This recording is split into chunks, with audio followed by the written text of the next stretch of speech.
오늘 은혜 받으신 하나님의 말씀은 고린도후서 4장 11절입니다. 우리 살아있는 자가 항상 예수를 위하여 죽음에 넘겨짐은 예수의 생명이 또한 우리 죽을 육체에 나타나게 하려 함이라. 아멘.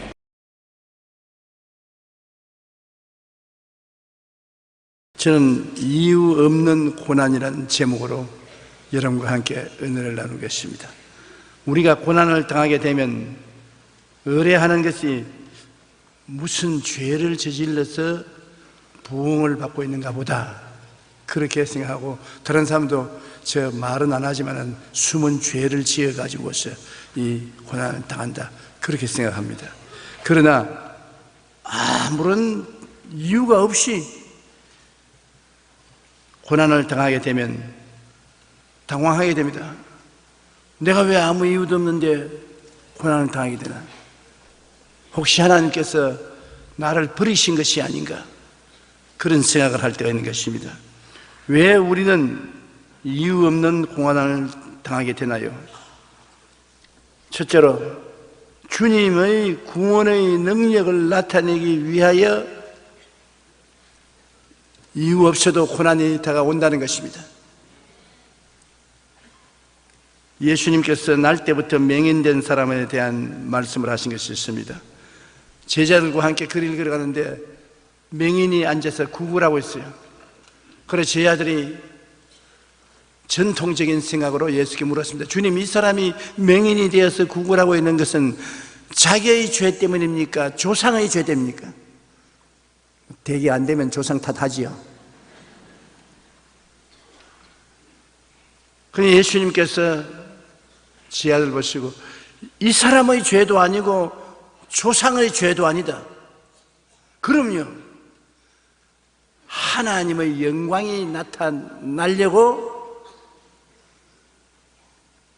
이렇게 작정된 것이다.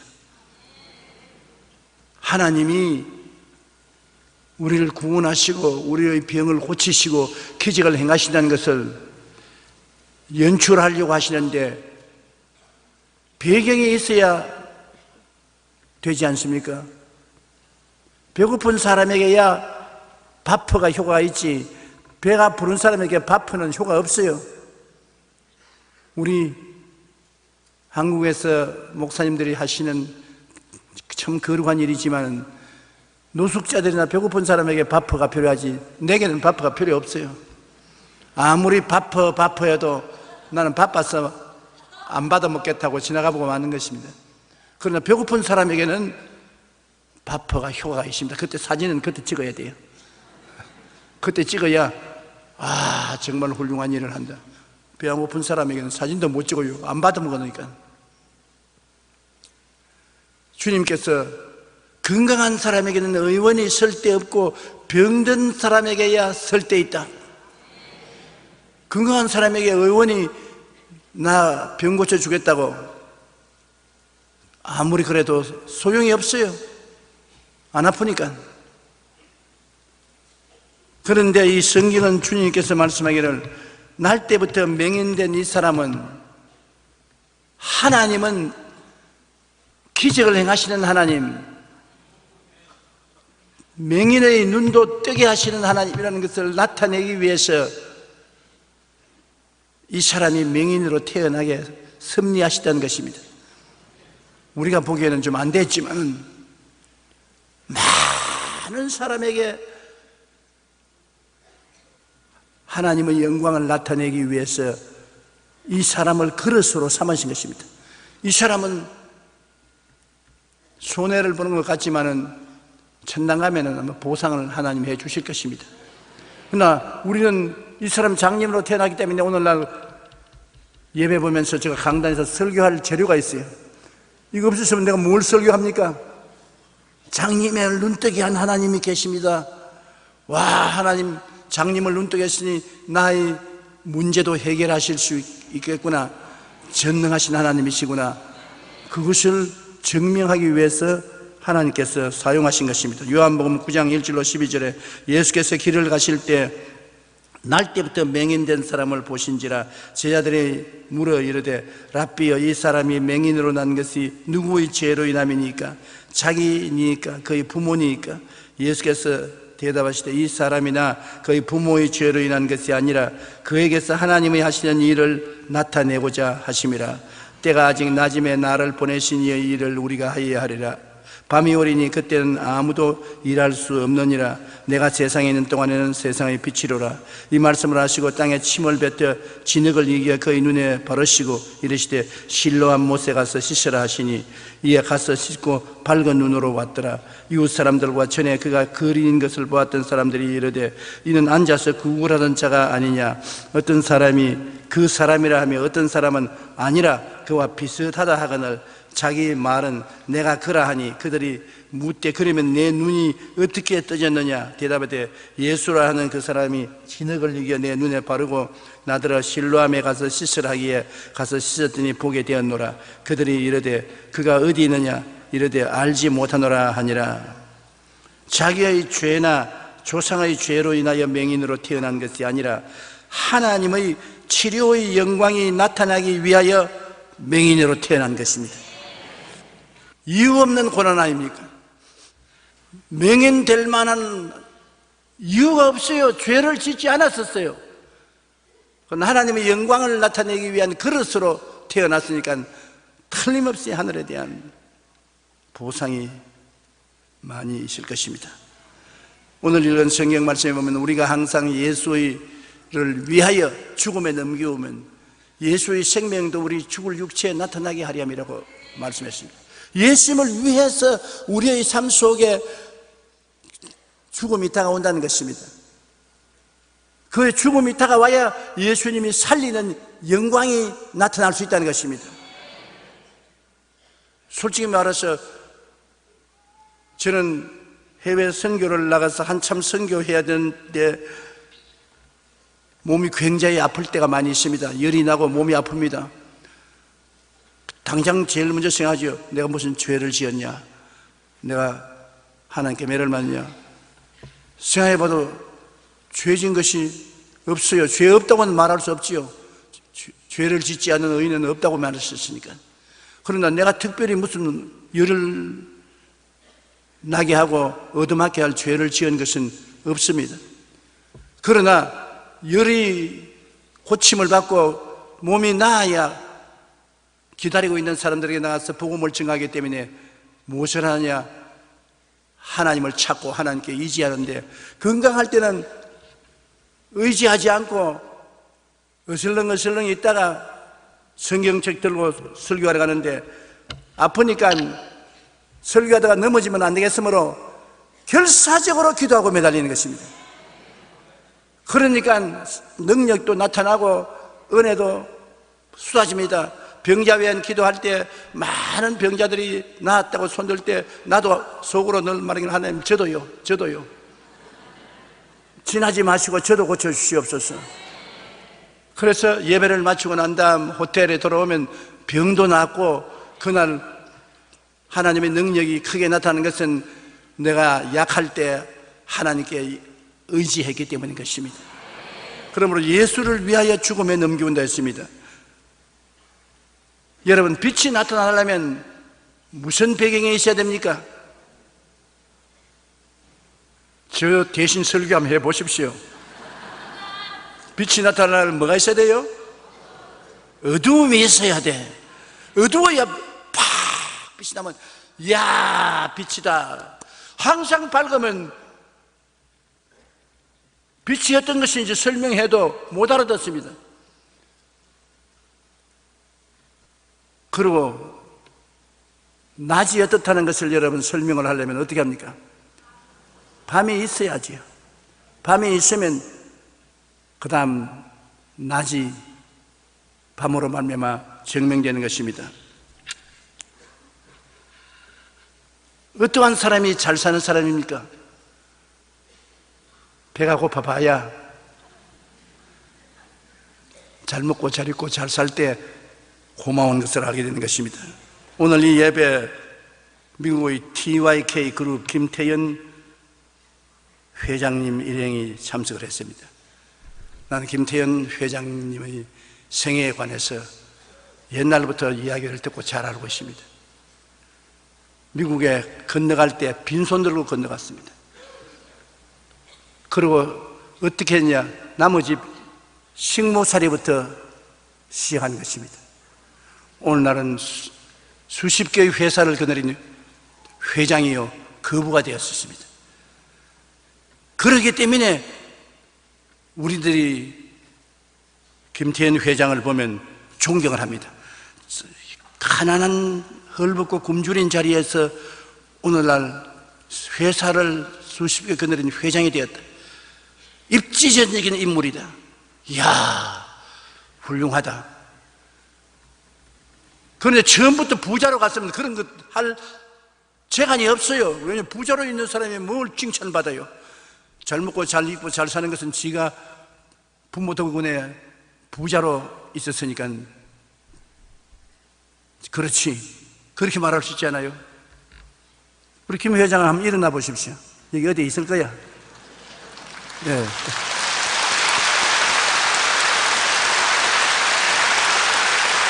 고맙습니다. 부자로 미국 갔었으면 여기 와서 제가 일어나라고도 말 안 해요. 무일푼으로 가서 큰 사업을 일으킨 한국이 낳은 세계적인 비즈니스 우먼이 됐기 때문에 일어나라고 하지 않습니까? 그러므로 가난도 필요할 때가 있어요.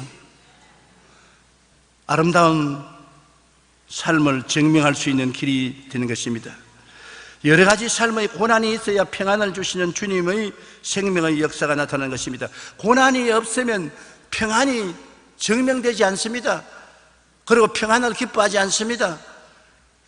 고난을 통해야 평안하게 되었을 때 하나님께 감사도 하고 다른 사람들에게 자랑도 할 수 있는 것입니다.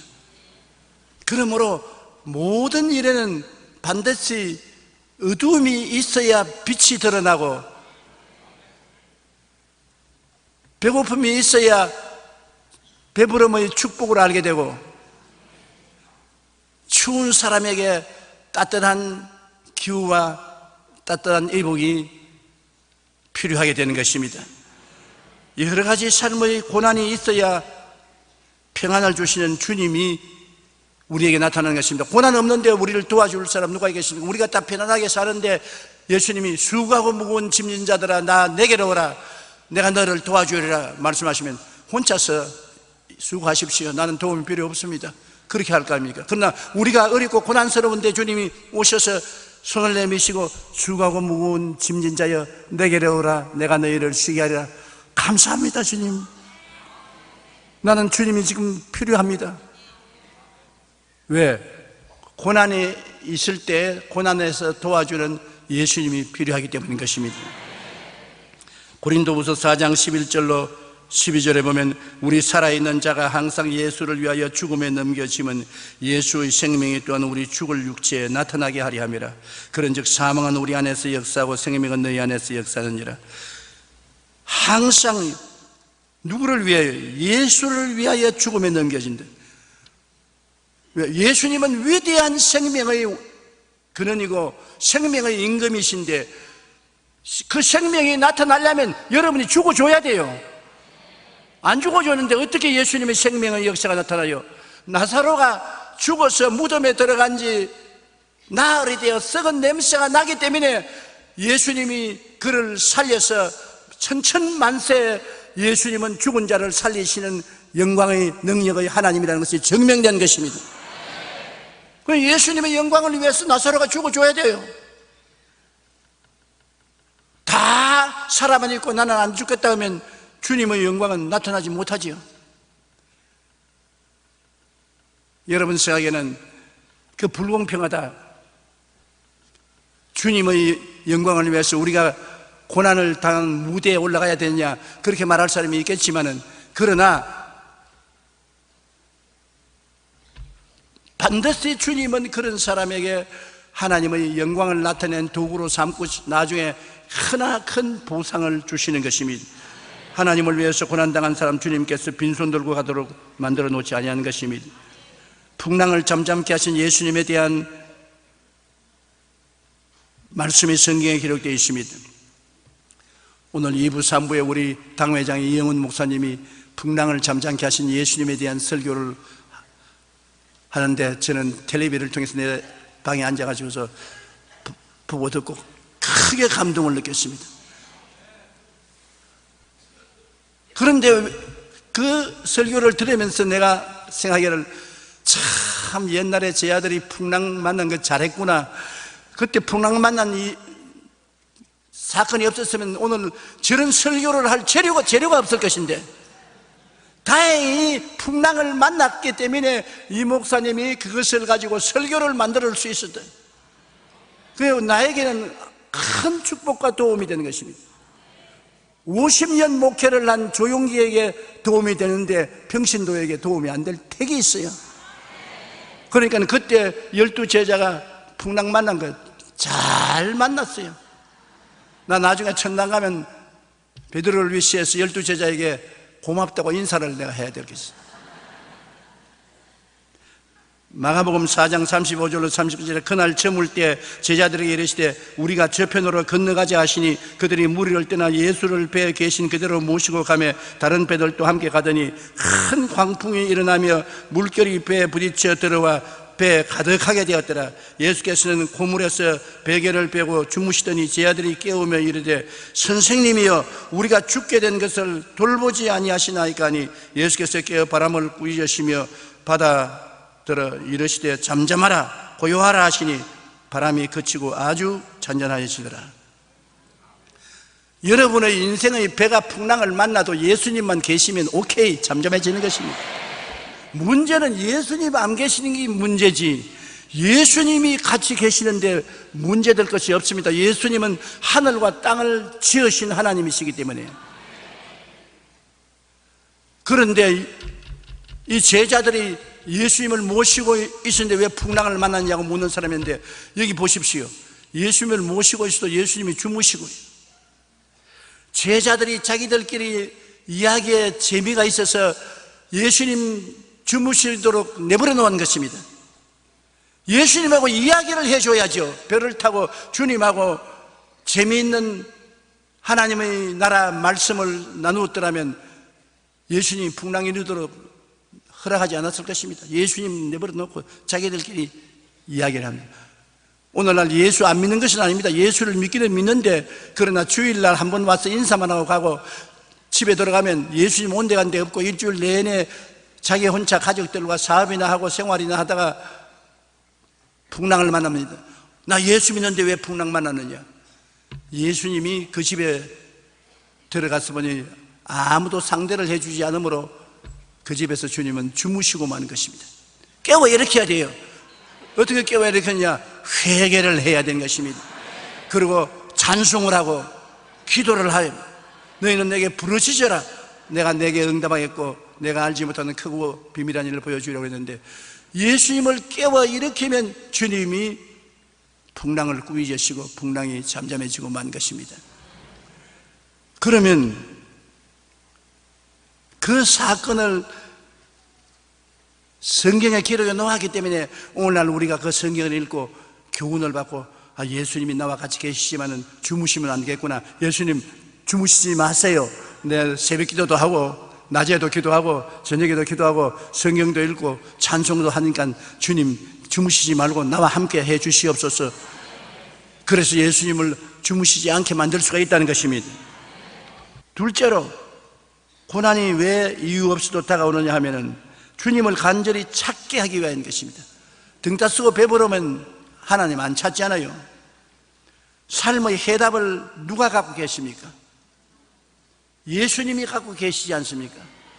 그러므로 고통당하여 삶의 해답을 가진 예수님을 찾아가서 예수님을 간절히 찾게 되는 것입니다.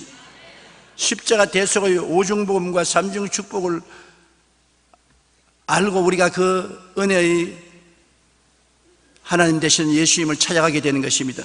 죄 있는 사람은 중생의 복음을 주시는 예수님께 찾아가서 용서와 의를 얻게 되고, 성결과 성령 충만을 원하는 사람은 성령 충만의 복음을 주신 예수님께 찾아가서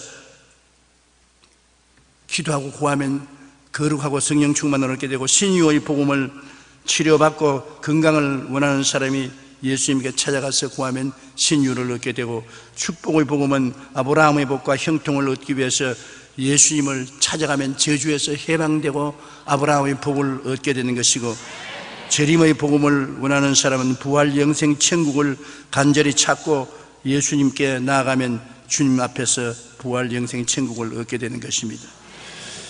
문제를 당해야 해답을 사람은 찾게 되는 것입니다. 문제 없는데 왜 하나님을 찾아요? 문제가 있으니까 찾지. 천부여 의지 없어서 손들고 옵니다. 낭패와 실망당한 뒤에 예수께로 손들고 나오게 되는 것입니다. 마태복음 11장 28절에 수고하고 무거운 짐자들아 다 내게로 오라 내가 너희를 쉬게 하려고 말씀인데, 여기에 수고하고 무거운 짐을 진 자들이 오는 것이지, 수고하고 무거운 짐이 없는 사람은 짐을 벗겨주는 예수님께 찾아오지 않습니다. 내가 짐이 없는데 뭘 주님 찾아가서 짐 벗겨달라고 그러겠습니다. 무거운 짐이 있으니까 짐 벗겨달라고 하지요. 에레미야 29장 12절로 13절에 너희가 내게 부르시면 내게 와서 기도하면 내가 너희들의 기도를 들을 것이요 너희가 온 마음으로 나를 구하면 나를 찾을 것이요 나를 만나리라. 기도하고 마음을 다해서 주님을 구하고 찾으면 주님을 만나게 될 것이라고 말한 것입니다. 그렇게 간절한 마음으로 주님을 구하고 찾는 사람은 답답하기 때문에 그런 것입니다. 자기 집 우물이 마른 사람이 물 구하러 가지, 자기 집 우물에 물이 콸콸 솟아오르는데 물 구하러 가지 않는 것과 같은 것입니다. 야고보서 5장 11절에 너희 중에 고난당하는 자가 있느냐 그는 기도할 것이요. 고난을 당하야 기도하지, 고난 안 당하면 기도 안 합니다. 고린도전서 10장 13절에 사람이 감당할 시험 밖에는 너희가 당한 것이 없나니 오직 하나님은 미쁘사 너희가 감당치 못할 시험 당함을 허락지 아니하시고 시험 당할 즈음에 또한 피할 길을 내사 너희로 능히 감당케 하시느니라. 시험을 피하고 시험을 이기고 시험을 감당한다는 것은 시험이 있기 때문에 그런 것입니다. 시험이 없으면 피할 필요도 없고 감당하려고 발버둥 칠 필요도 없는 것입니다. 학교도 마찬가지입니다. 우리가 학교 다닐 때 왜 밤을 새워가며 머리띠 두르고 열심히 공부했습니까? 시험 치려고. 시험이 없으면 공부 안 해요. 그러나 시험이 있기 때문에 열심히 시험을 잘 치려고 애를 쓰고 공부를 하는 것입니다. 의인은 고난이 많으나 야훼께서 그 모든 고난에서 건지신다. 고난이 많아야 하나님이 건지시는 은혜도 많이 체험할 수가 있는 것입니다. 고난이 없으면 하나님의 은혜를 체험하지 못해요. 제가 어느 큰 교회에 가서 설교를 하면서 제가 17살에 폐병 걸려서 피를 토하고 쓰러져 의사가 6달밖에 못 산다고 하는 사형선고를 받고 집에 와서 추운 냉돌방 구석에 쪼그리고 앉아있을 때 그때 이 비통한 심정은 말로 다를 수 없습니다. 6.25 사변으로 부산만 남았는데 언제 부산도 함락될지 모르는 그런 처지였는데 폐병까지 걸렸으니 기가 막힌 일이지. 그렇게 되니까 내가 예수를 안 찾을 도리가 없어요. 살려면 찾아야 돼요. 아무도 도와줄 자 없어요. 다 자기 살기에 바쁘니까. 그래서 예수님을 부르짖고 찾아서 예수를 믿게 되고, 우리가 대대 불교 신자 집안인데 절대로 우리 아버지께서 예수 믿는 거 허락 안 할 것인데 자식이 죽게 되어서 마지막 부르짖으니까 말할 수가 없어요. 보고도 가만히 있어요. 눈만 끔뻑끔뻑 하시고. 내가 건강했으면 절대로 예수 못 믿게 하는 것입니다. 그러나 죽게 되니까 성경책도 읽고 내가 기도하고 그리고 교회도 나가고 6달 만에 죽은 것이 아니라 6달 만에 살아났어요. 그래서 내가 구원을 받고 나로 말미암아 우리 가족들이 다 구원을 받고 그 폐병 덕분에 구원을 받았기 때문에 제가 세계를 116바퀴를 돌면서 천하 만국의 복음을 증거했고, 은퇴하고 난 다음에 이제 쉬려고 했다가 마음을 바꿔먹었어요. 안 되겠다. 도로 또 온 천하 만국에 다니면서 복음을 증거해야 되겠다.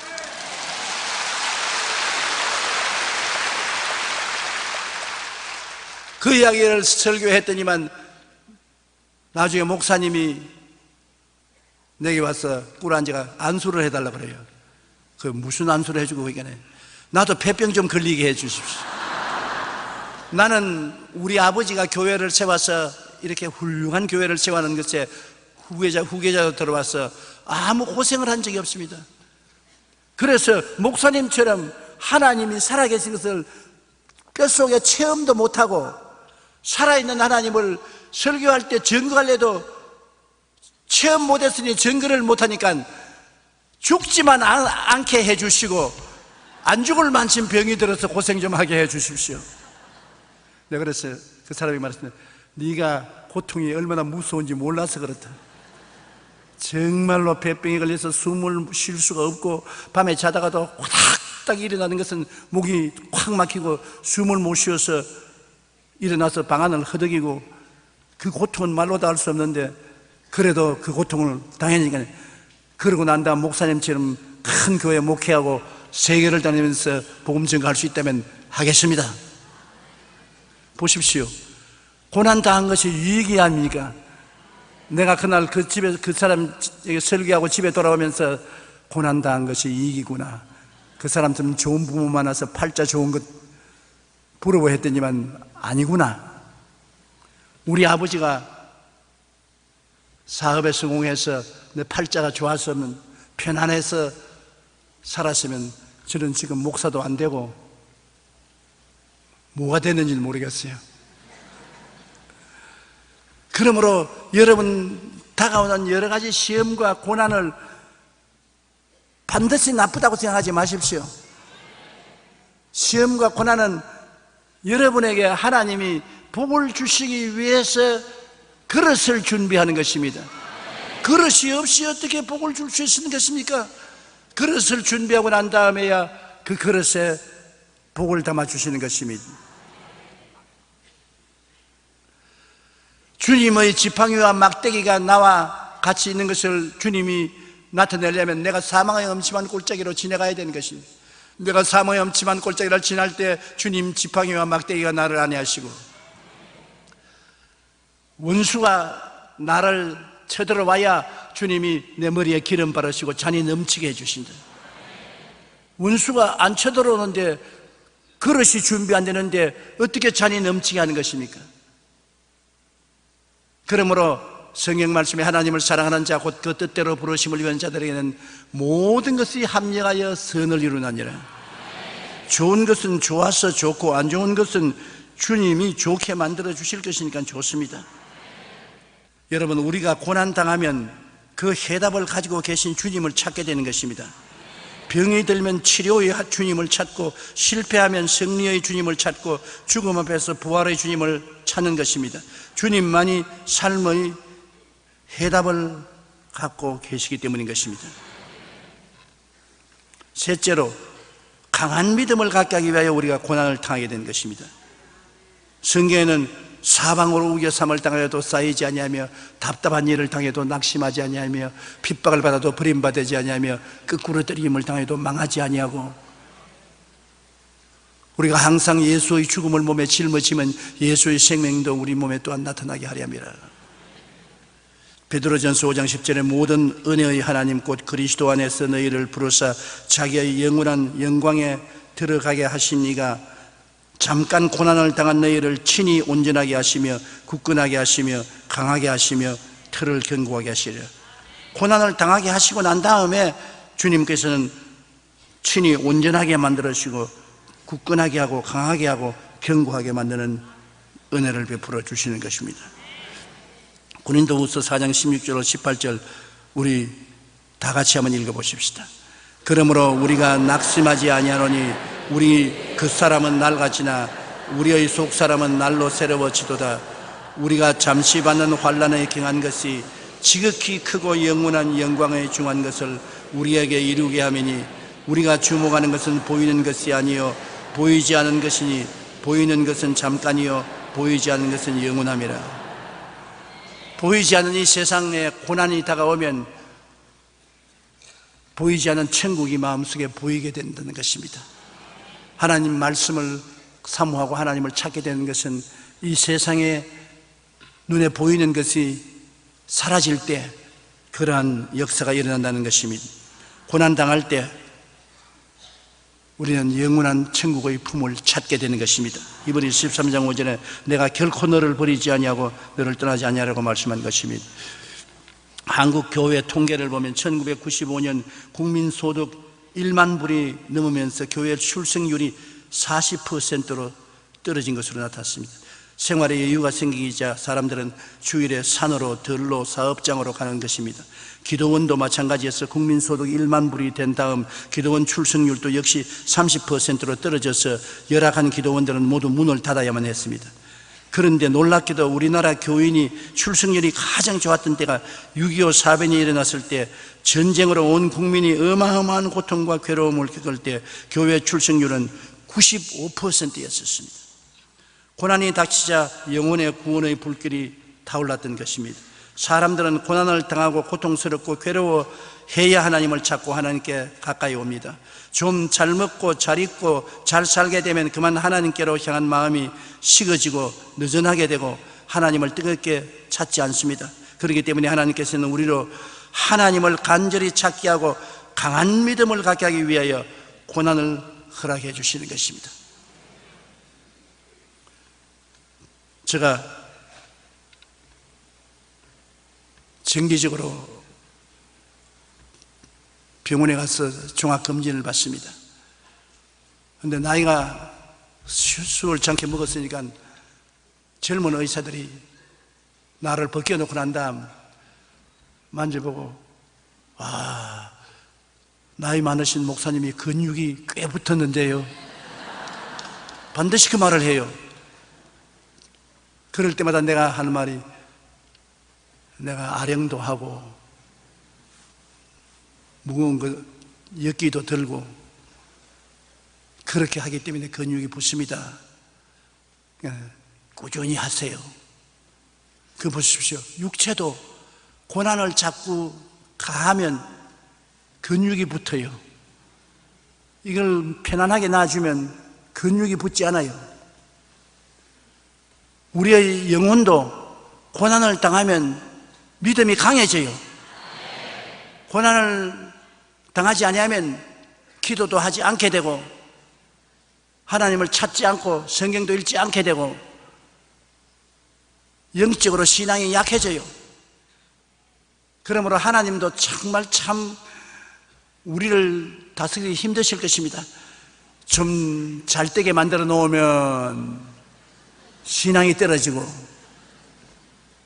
또 신앙이 떨어지면 못 살겠다고 또 온갖 몸부림을 치고 부르짖고 그러니 잘되게 해도 큰 문제고 안 되게 해도 문제고 정말 우리 아버지 하나님 고생 많이 하십니다. 그래도 잘되게 해 주십시오.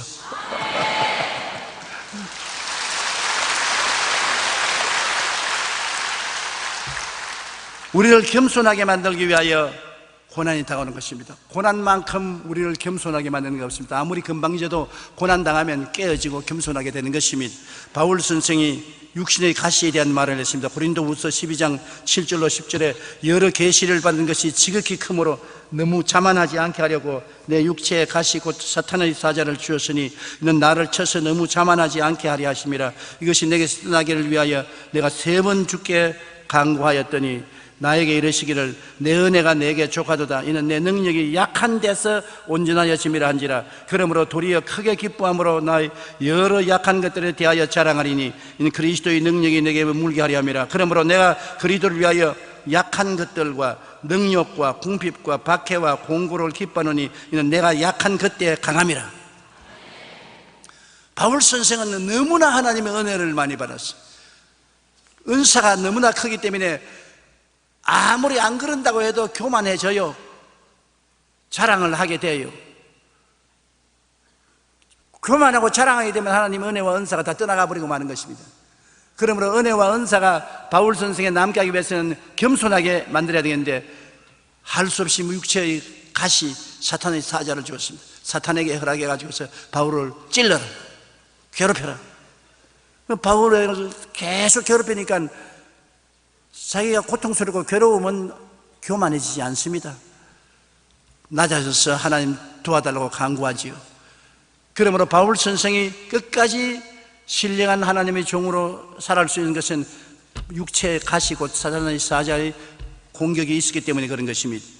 그러므로 우리를 낮아지게 하기 위해서 고난이 다가오는 것입니다. 낮아지고 주님만 의지하게 하는 것입니다. 고린도후서 1장 9절에 우리로 자기를 의지하지 말고 오직 죽은 자를 다시 살리시는 하나님만 의지하게 만드는 것입니다. 그것이 우리에게 고난이 다가오면 그렇게 하는 것입니다. 고린도전서 15장 10절에 내가 나된 것은 하나님의 은혜로 된 것이니 내게 주신 그 은혜가 헛되지 아니하여 내가 모든 사도보다 더 많이 수고하였으나 내가 한 것이 아니요 오직 나와 함께 하신 하나님의 은혜로라. 시편 107편 12절에 그가 고통을 주어 그들의 마음을 겸손하게 하셨다.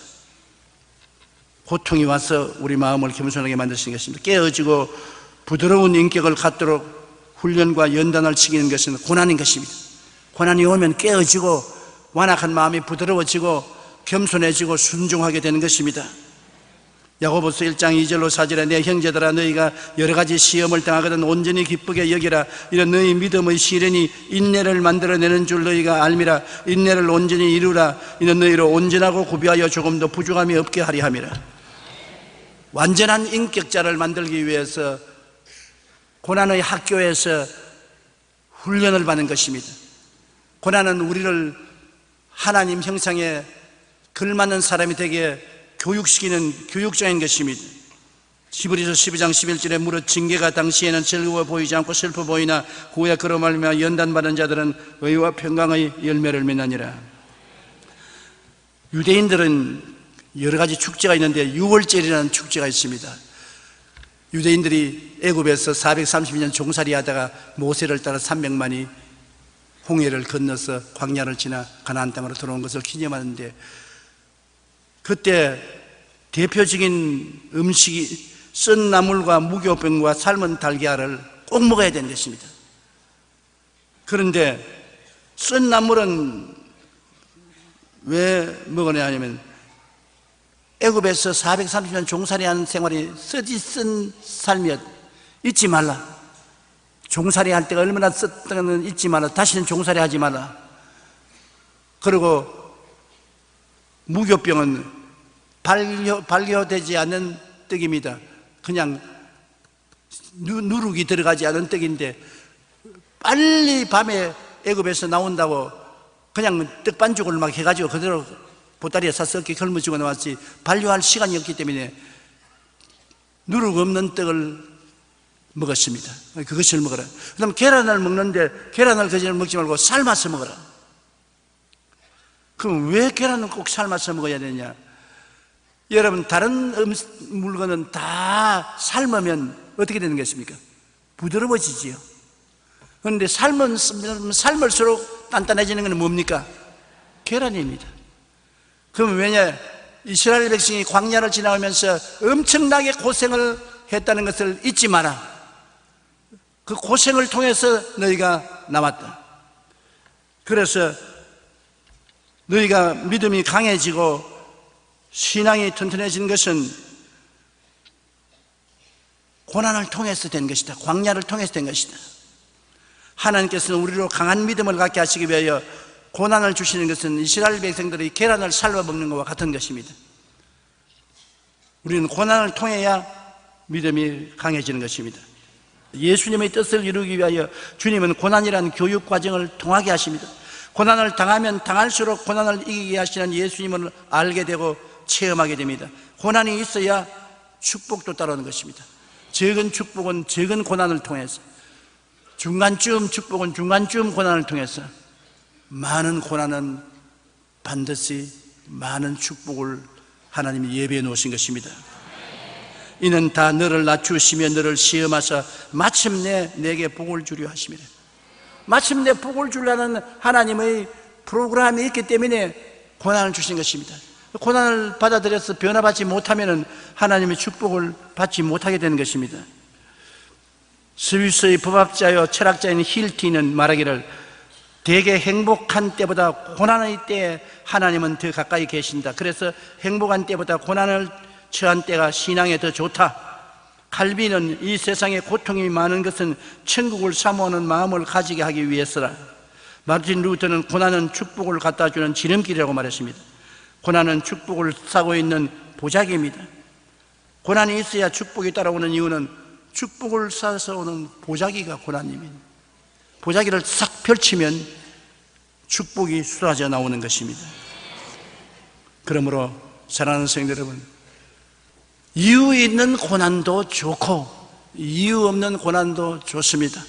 고난 당할 때 원망, 불평, 탄식하지 마시고 감사하고 하나님을 찬미하고 하나님의 더 위대한 축복이 올 것을 생각하고 꿈꾸고 믿고 입술로 고백하는 여러분 되시기를 주의 이름으로 축원합니다.